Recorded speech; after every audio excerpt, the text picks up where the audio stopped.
All right, thanks so much for joining us, everyone. It's great to have you with us. We're here with Bill Comer. Bill, how are you today? I'm good, thanks, Micah. How are you? I am doing great. So, we're going to break down sectional matchups. We're going to start with boys basketball in class.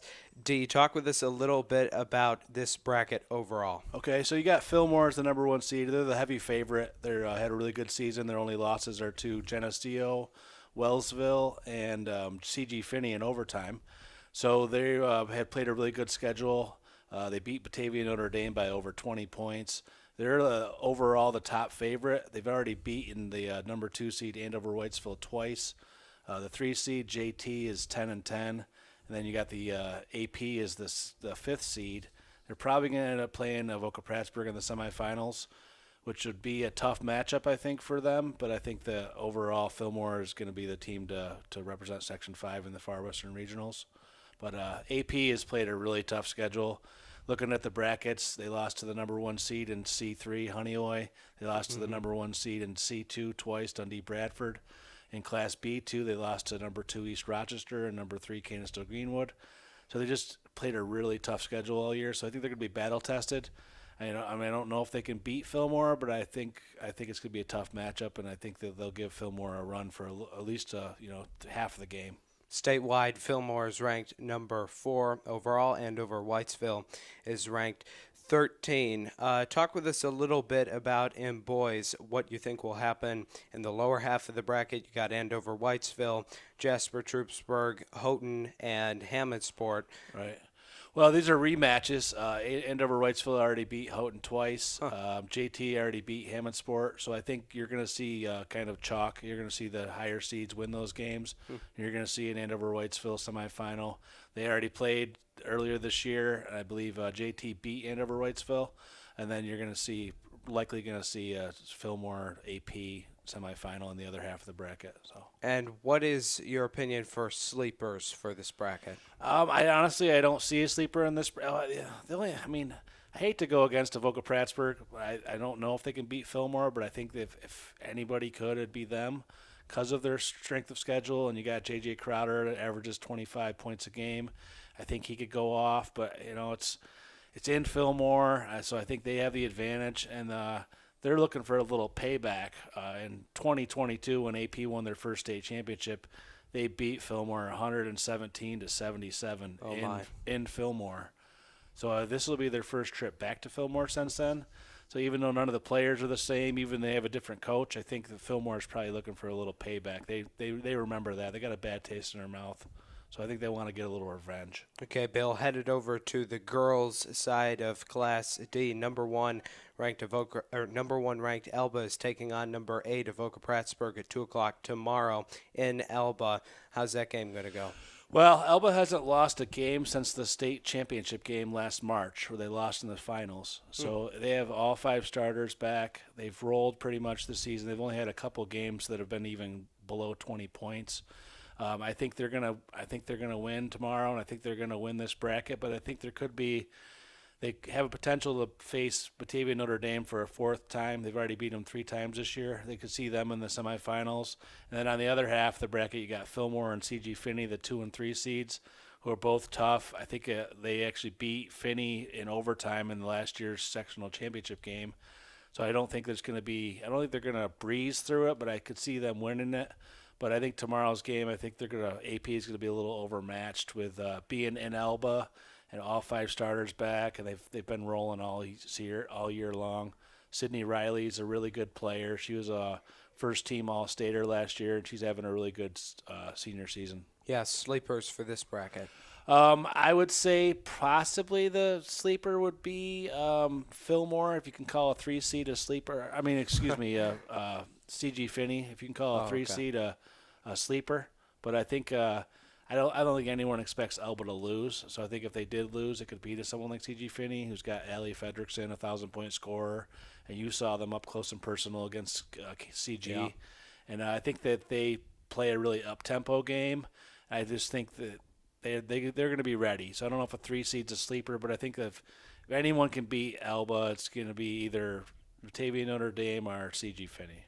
So headed to girls basketball class C2. Hmm. This is quite the class, and it Yeah, all starts with Keshqua. Keshqua yeah. is currently scoring an average of 64.2 points per game, and they're only allowing 40.6 points per game. They're going to have to face if they beat Pavilion tomorrow at 2 o'clock, they're going to have to face the winner of Arkport, Canasrega, and Oakfield, Alabama. Tell us about that game. Well, they've already beaten both of those teams. I watched them play Oakfield and I watched them play Arkport Cancerega. They've already beaten both of those teams, but this is one of those teams. They have 7 girls on the team. All 7 of them play. All 7 of them are really Mm-hmm. good. They have a really good coach. Their Yeah, coach Pete great coach. Perano is the winningest coach in Section 5 history, or almost there. He's won over 600 games. So I think whoever wins that game is going to have a tough matchup. I would, obviously being a Steuben County guy, I'd like to see Arkport beat them, but I don't know if anyone's going to beat them. I could actually see them going all the way to Hudson Valley to the state championships Final Four. They're just that good. I mean, they beat Hornell by 6. They've played a really tough schedule. They didn't schedule any cupcakes all year. They moved up from Division III in Livingston County to Division I. They played Hornell twice. They played Bath twice. They played Dansville twice. Their non-league schedule. They played Wellsville twice. I mean, it's just really Wow. tough schedule and just really tough team. Like I said, they got 7 girls that all can play. They got some big girls. They got some guards. I just see them. I see them winning Class C, and I see them winning the state qualifier and going to the Far Western Regionals. So the other half of the bracket, we got Dundee Bradford versus Genesee Valley. Mm-hmm. Belfast, it's a 2-10 game. Dundee Bradford being the 2 seed. Keep in mind, Keshqua for girls is ranked number 2 in the state. When Mm-hmm. we talk about them, Dundee Yeah. Bradford is ranked 7th. Arkport Candicerega coming in at 20th, and York is at 29. York is going to have to play Perry. What's that bottom half of the bracket look like? I think it's going to end up being York and Dundee Bradford, and it's going to be a good game. Dundee Bradford actually won this class last year. They beat Keswick in the championship game, and then they went on to the Far Western Regional after beating Bloomfield. They got a girl named Kendall Parker who's really super good. She's an all-around good player. She's going to be going to DUville next year to play college basketball. She's the all-time leading scorer in Dundee history. She's super, super good. She's good on defense, on offense. I could see them beating York, even though York's going to be tough to beat. I think they can beat York, and I think it'll be Dundee, Bradford, and Keshqua in the championship game. And I think Keshqua will probably get revenge for last year's loss and move on to the state qualifier. Kendall Parker is averaging 23.6 points per game. What a season Yeah. she is having. Now on to C3, boys basketball.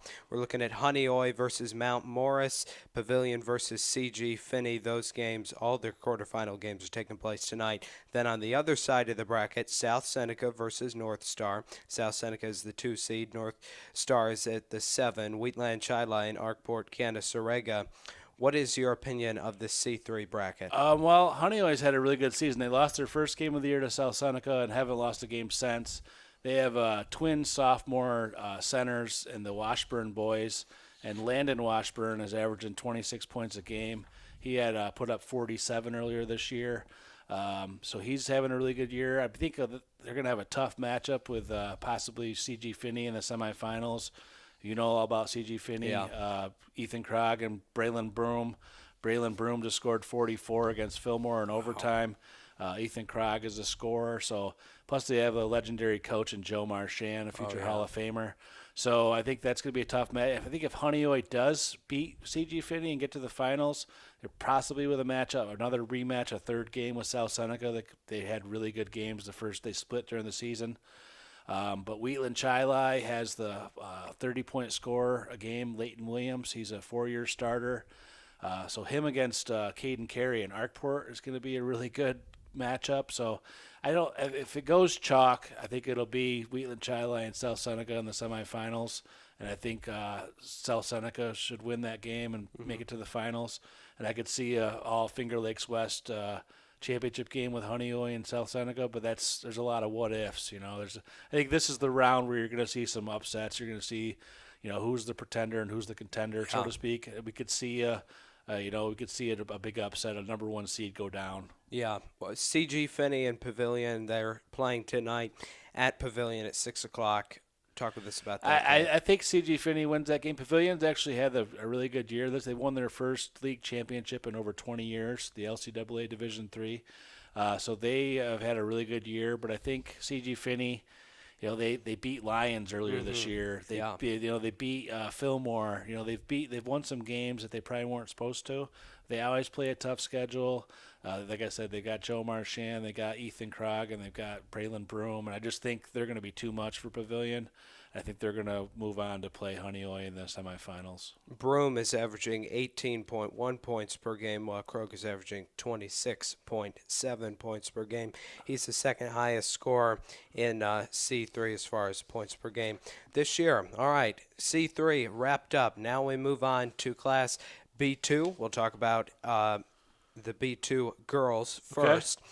Lions versus Attica, Canisteo Greenwood versus Williamson Marion. That game will be streaming on the Section 5 Broadcast Network exclusively. You can watch it there. Me and Dad will have the call. What is your opinion of this Canisteo Greenwood Williamson Marion matchup? Well, it could be a good game. I know Williamson Marion has a girl average of 20 points a game. They've played in a rather tough league. I'm sure I know they played Lions twice. They played Gananda, so East Rochester, so they play a tough schedule. I love the youth at Canisteo Greenwood. I love they got Bailey, the Badger, that's a junior, but then the rest of the girls are all 8th and 9th graders. I love their youth. I think that they're fearless. I think they could go out there and win because they just don't know any better. They want to go out there and win. They're going to play hard.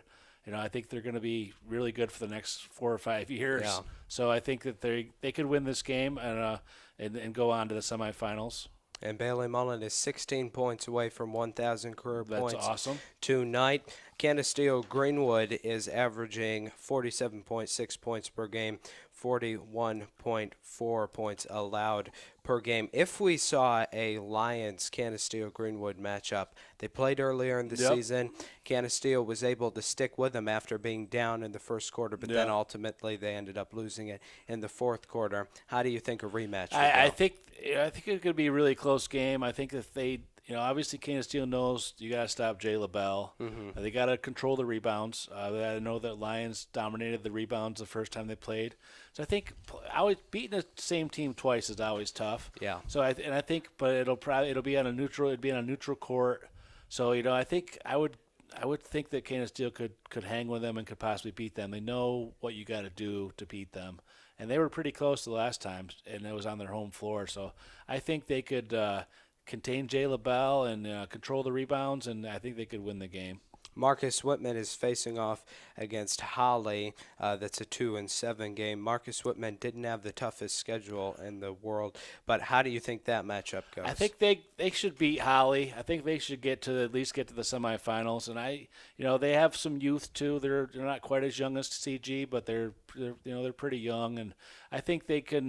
They have a lot of balance. They have 2 girls that are averaging like 12 or 13 points a game, and they have a few other girls that are like 8, 9, 10 points a game. So I think they could. They should win, and I think they should at least get to the semifinals, if not to the championship game. Okay, headed now to Class C2 for boys. Bill, is this the most loaded bracket in Section 5? I think the tops. I think there's 6 teams that could win this bracket. Yeah. So for state rankings, first off, I should say what the seeding is. Currently, tomorrow, Avon, number 1, will be playing number 8, Williamson.